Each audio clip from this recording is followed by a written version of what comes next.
Hello, Tim from Fair Play Now on the 22nd of May 2024. So, I haven't been around for the last few days. Not really any reason for it. Just been really busy really with other things. Sort of mainly work and a few other bits and pieces as well. But I have got a few things to talk about today. So I'm just going to have to look down here at some notes I've made, some bullet points.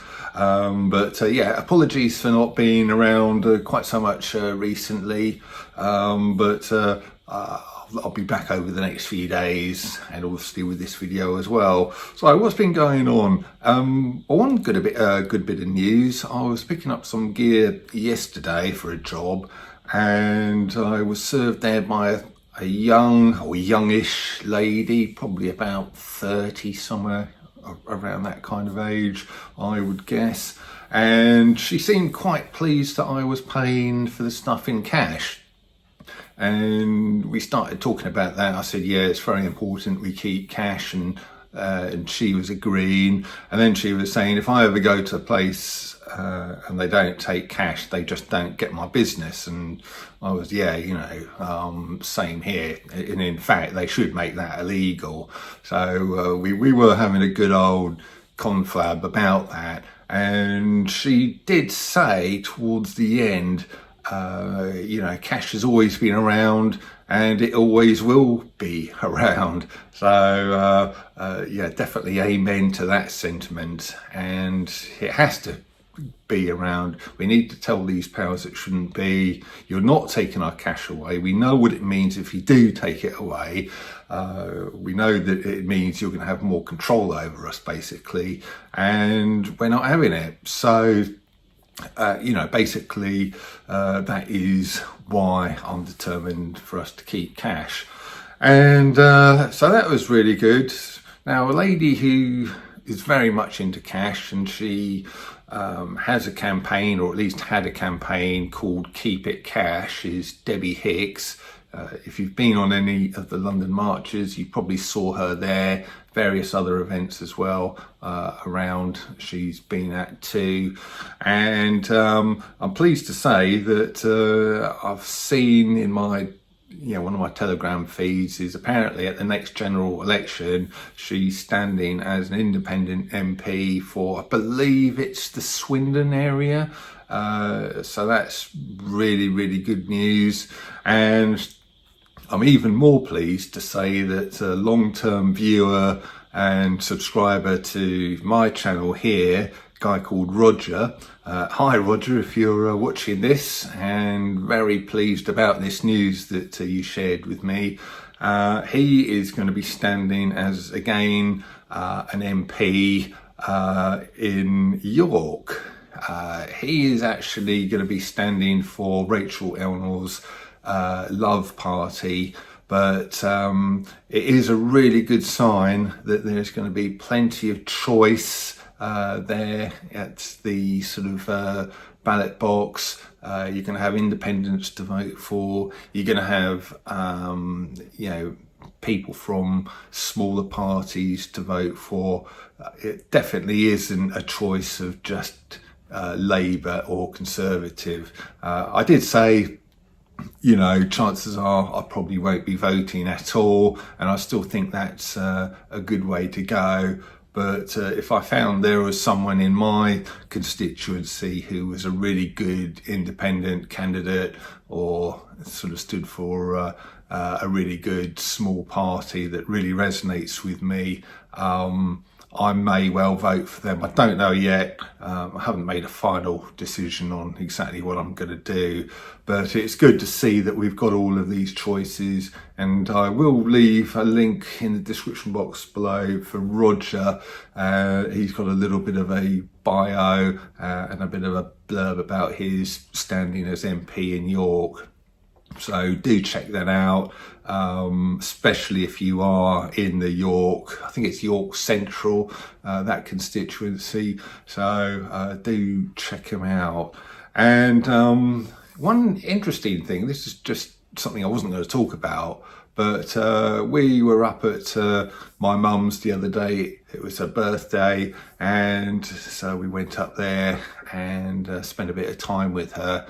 And she was saying, she just kind of said in passing that at the next general election, she definitely won't be voting Conservative. Which is extraordinary, actually, because obviously you don't know my mum, but if you did, you'd know that she is basically a staunch, true blue Tory supporter. She's been pretty much a lifelong Conservative voter for someone like that to be saying they're definitely not voting Conservative again is really something, you know. She's not a floating voter like I am or anything like that. She is most certainly, or has been up to now, a very, very staunch Conservative supporter. And if you're anything to do with the government watching this, or the Conservative Party, I would be very, very concerned, because you obviously lost a very, very staunch, loyal supporter. And how much is that going to be reflected up and down the country? Now, it would be nice to see if that was also reflected on the Labour side of things, if there's sort of very staunch, long-term, lifelong kind of Labour supporters and voters who are also saying the same thing. Definitely, I'm definitely not going to be voting Labour at the next general election as well. So if that is the case, hopefully it is, it means that both the major parties could well be in very big trouble. That would be a result, wouldn't it? Anyway, sort of carrying on from that, obviously just talking about Labour there, an ex-Labour MP and Prime Minister indeed, that person who we all know and don't love, Tony Blair. Well, it looks like he may well be the next leader of the World Economic Forum. You may well have heard the news that Klaus Schwab is standing down. Good riddance. It'd be nice to see the back of him, but it looks like we might just get someone even more evil in his place. So how do I feel about that? Obviously, it'd be nice if the WEF just disappeared completely, but in some ways, Klaus Schwab is better in there as leader than Tony Blair would be, because Klaus Schwab is just such an obvious villainous looking type of person, and he just looks and acts so much like Blofeld from the old James Bond film, doesn't he? And so much so that probably there's a lot of people, a lot of normies even, who sort of just can't or won't take him seriously.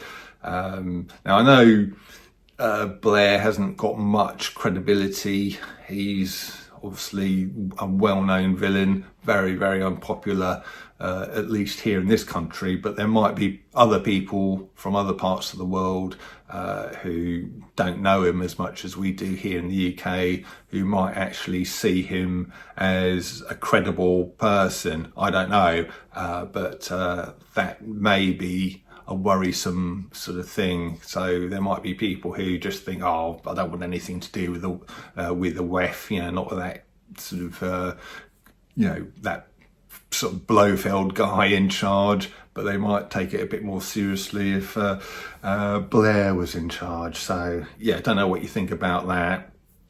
But we just need to fight against all of these unelected, and honestly, who on earth appointed them as people who should be sort of having a vast sway and say over our lives? No one. I didn't vote for them. I didn't vote for the WEF or the WHO or the UN or anyone like that. Don't think you did either. And just who they think they are to impose all of this nonsense onto us is just absolutely ridiculous. And of course, sure, again, if you if you follow freedom movement stuff a lot like I do, you've got the WHO treaty coming up. It's supposed to be ratified in just a few days, and I think they have hit a lot of roadblocks to do with it, but whether it's actually going to go ahead sort of at the end of this month, which is when their meeting's happening, I don't know. Hopefully not, but there is a little road trip across Europe you could partake in if you feel very strongly about this. It's an event called the Road to Geneva. It's happening kind of right at the end of this month, start of June, just for a few days, and a lot of people are going to get together. Not quite sure where the starting point is. I don't think that's been released yet, but they're going to meet up, make their way from wherever in England it's going to be starting from, and going over to Geneva, staying there a few nights at this place just outside Geneva, and then going in there and putting on basically a massive demonstration with people worldwide who are going to be supporting it. And it's all to reject the kind of this WHO treaty, and to basically say, look, we're all here, we're telling you we do not consent to this. We just definitely do not consent. Sadly, I can't go on it. I've got other things I've got to do, and I just can't do it. But I'll leave a link to it in the description box below if you fancy getting along onto that. If I could, I would go on it actually, because it sounds like quite a cool thing to do and quite an important thing to do. But I think me with this channel, I can just sort of say publicly here, I do not consent to any treaty that the WHO or any of these other unelected international bodies might impose or bring about. I do not consent to any terms or conditions from them or any diktats. And I'm saying that publicly here right now. You do not have my consent. I will never ever comply to any of your diktats, and I think that registers my kind of protest about that quite sort of loud and clear, really. So I'm not going to sort of really sort of do too much more than that. But anyway, if you're interested, the link will be in the description box below there. Now then, just the last little thing I want to talk about, and it explains the title to this video, so it's taken me a few minutes to get around to it. But I saw pretty much one of the latest videos from Alistair Williams, the freedom movement comedian, sort of quite a clever, humorous guy. And he was talking about this recent interview between Jimmy Carr and Trigonometry, which I haven't seen the whole interview, but I saw a few clips that Alistair gave, and he was saying how disappointed he was with Trigonometry. They should have just given Jimmy Carr an absolute roasting over his agenda pushing, jibby jabby pushing nonsense that he was engaged in a few years ago. But instead of doing that, they kind of just laughed it off and treated it as a big joke, and it was pretty disappointing, really.